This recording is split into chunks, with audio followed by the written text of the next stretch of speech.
Construire de bonnes relations avec nos partenaires tech, les devs, est une nécessité pour livrer de bons produits à nos utilisateurs et pour vivre nos journées avec le sourire. Voici 3 méthodes concrètes pour créer ou renforcer le lien tech et design.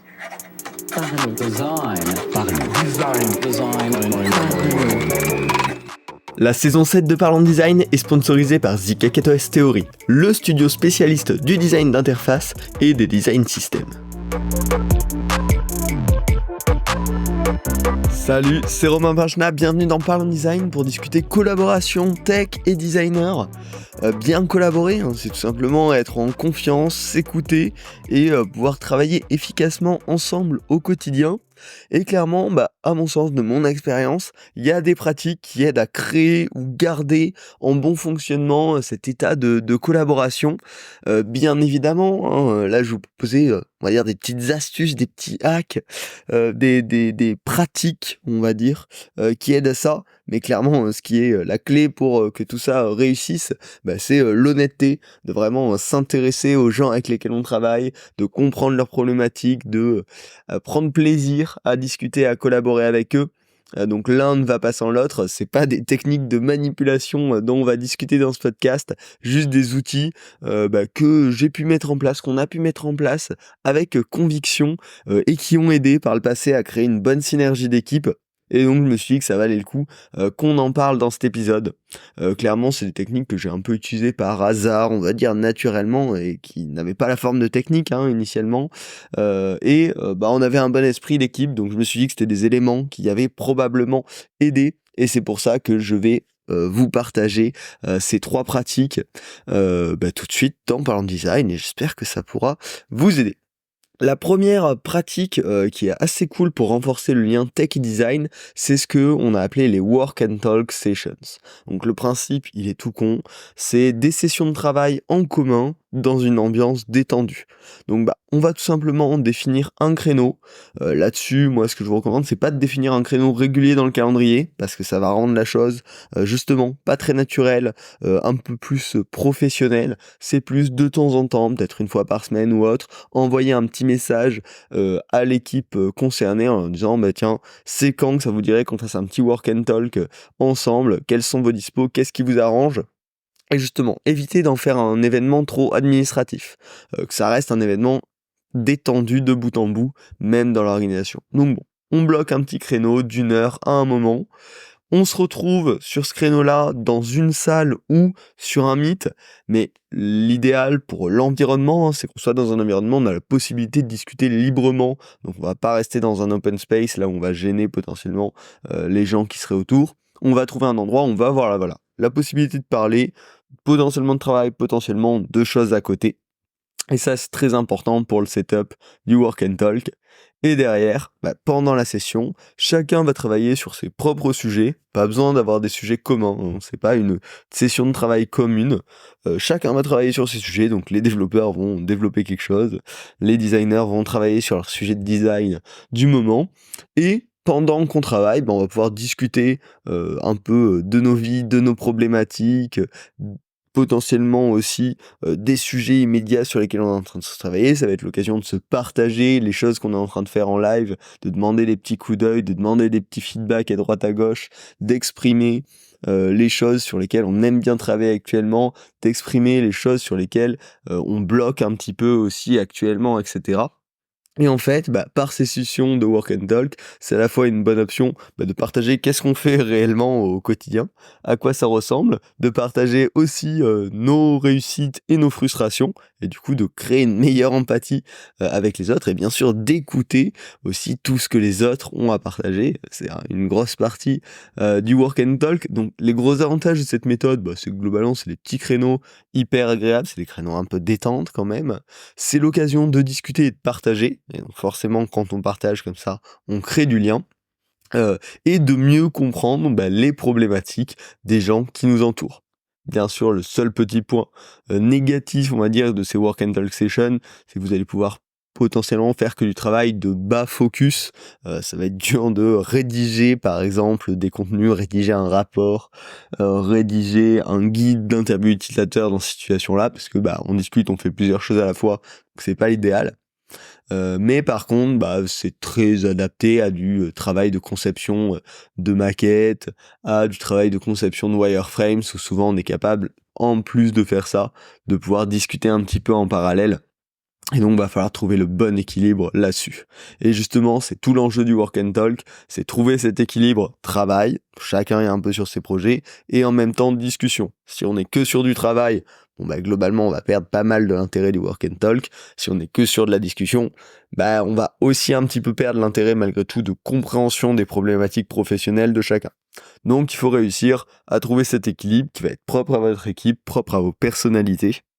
Mais en tout cas, vraiment, les Work and Talk Sessions, c'est quelque chose qu'on a mis en place un peu de manière très naturelle au début et qui est un super moyen de mieux se comprendre, de passer du bon temps ensemble et en même temps d'être productif. Donc je ne peux que vous le recommander de mettre en place ce genre de session.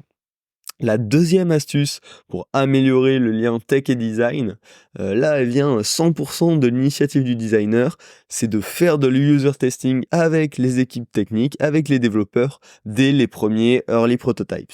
Donc le principe c'est, dès que vous avez un prototype, vos premiers testeurs, ça va même pas forcément être des utilisateurs externes ou autres, ça va être les développeurs qui vont travailler sur le projet. Pour ça c'est tout simple, une fois que vous avez un proto un peu carré, vous proposez un créneau de 15 minutes avec chacun des développeurs de votre équipe. Et ensuite, vous déroulez la session, d'abord un user test comme un user normal. Donc vous lui dites tout le process que vous ferez pour un utilisateur normal, mais tu découvres l'application, tu es dans tel contexte, navigue sur l'app en disant à haute voix les choses que tu comprends, les choses que tu comprends pas, les choses qui t'intriguent, etc. Et je te laisse naviguer tout seul. Donc voilà, petite session user test, et ensuite on consacre un peu de temps à la discussion sur les problématiques tech, parce que bien sûr, en tant que développeur, c'est souvent les choses sur lesquelles ils vont se concentrer. Ah mais ça, comment on va faire? Ah mais ça va être compliqué techniquement pour telle et telle et telle raison. Donc ça, le petit conseil là-dessus, c'est annoncer bien la couleur quand vous proposez ce test-là, c'est dire, ok, première partie, tu testes uniquement comme si tu es un utilisateur, et ensuite, on parle des problématiques tech, mais bien segmenter ces deux-là, sinon ça va perdre un petit peu de l'intérêt pour vous sur le testing. En plus, potentiellement, ça va distraire la personne avec laquelle vous travaillez, parce qu'elle va que se focus sur la tech, alors que justement, l'intérêt de ces sessions, c'est aussi de les intéresser encore plus aux décisions produits et au fonctionnement côté utilisateur, avant de parler de la complexité technique qui se cache derrière. Donc, annoncez bien la couleur directement. On va faire un pur test, et ensuite, t'inquiète, on parle des questions tech, et comme ça m'intéresse, je pourrais les prendre en compte pour les futures itérations. Voilà. Globalement, moi, sur ce petit outil-là, j'y vois que des plus. Déjà, pour nous, en tant que designer, c'est un accès à des feedbacks rapides, parce que c'est des gens qui sont autour de nous, auxquels on peut accéder rapidement. Nous, ça nous aide aussi, en tant que designer, à mieux comprendre les problématiques tech très rapidement, et potentiellement, des fois aussi, à trouver des solutions auxquelles on n'aurait pas pensé, qui sont potentiellement relativement simples ou possibles à implémenter, et qui vont pouvoir améliorer l'expérience utilisateur. Et ça crée forcément une meilleure confiance, parce que les développeurs avec lesquels on va travailler dans ce cas-là comprennent que leur opinion nous intéresse, qu'on prend vraiment en compte leurs problématiques. Et en plus, ça leur donne du visu sur les sujets qui vont arriver, parce que forcément, ils vont pouvoir avoir déjà une idée de quels sont les prochains sujets, les sujets sur lesquels vous travaillez, si ce n'est pas encore le cas. Voilà. User testing des premiers prototypes avec les devs, c'est une méthode hyper simple, hyper rapide, et qui est bénéfique pour tout le monde. Enfin, la dernière petite astuce, ça c'est vraiment un bonus, mais je vous avoue que j'ai une petite passion pour celui-ci, c'est tout ce qui est Easter eggs.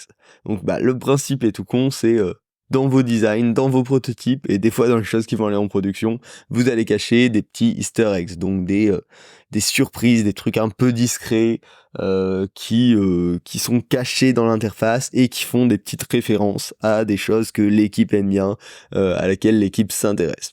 Donc typiquement, ça peut très bien fonctionner quand il y a des illustrations, des backgrounds, des visuels, des photos à un endroit, ou une interaction cachée où vous pouvez insérer des petites références discrètes, que ce soit des photos des membres de l'équipe. Si à un moment il y a une illustration où il y a des photos de plusieurs personnes, ça peut être un truc marrant, des logos qui font référence à certaines personnes ou certains lieux communs que l'équipe est intéressée autour, des petites icônes, des petites références. Et donc ça peut toujours être quelque chose de marrant. Typiquement sur Lydia anciennement, il y avait, il me semble, sur la partie sociale, justement une illustration comme ça avec des petites photos, et en fait c'était que des photos des gens de l'équipe, ou des petits logos liés sur des murs de logos liés à des choses qu'on aimait bien. Et c'est toujours quelque chose qui fait plaisir, que les utilisateurs d'ailleurs vont pas du tout remarquer, vont considérer tout à fait normal, et l'équipe, elle, sera au courant, avis que ça c'est notre petite référence d'équipe. Ça crée toujours un petit élément de fun qui rassemble, ça coûte rien du tout. Le petit truc auquel il faut faire attention, bien sûr, quand on intègre des easter eggs dans les interfaces, c'est attention à rester pro. Faut bien sûr que la limite, que ça affecte pas l'expérience utilisateur derrière. Mais ça peut toujours être cool. Si vous avez vraiment une très bonne relation avec vos équipes dev, ça peut être aussi l'occasion d'intégrer des interactions cachées, ou si on secoue le téléphone sur un écran en particulier, on débloque quelque chose, ou si on fait X tape à un endroit, on peut débloquer une petite animation, un petit truc comme ça. Je pense que c'est assez sous-estimé, mais il y a pas mal d'applications où il y a des choses comme ça. Et voilà, pareil, ça fait toujours une petite histoire commune, un petit truc fun qui rassemble. Finalement, c'est ça l'avantage des easter eggs. Et voilà, c'est quelque chose qui peut souvent se faire assez rapidement. Donc voilà, au final, qu'est-ce qui crée un bon lien entre le design et la tech? C'est les petites actions simples du quotidien, c'est l'écoute, c'est la confiance les uns envers les autres. Pour que tout ça puisse bien se dérouler, c'est nécessaire qu'il y ait de la sincérité, de la vraie écoute, un vrai plaisir à collaborer.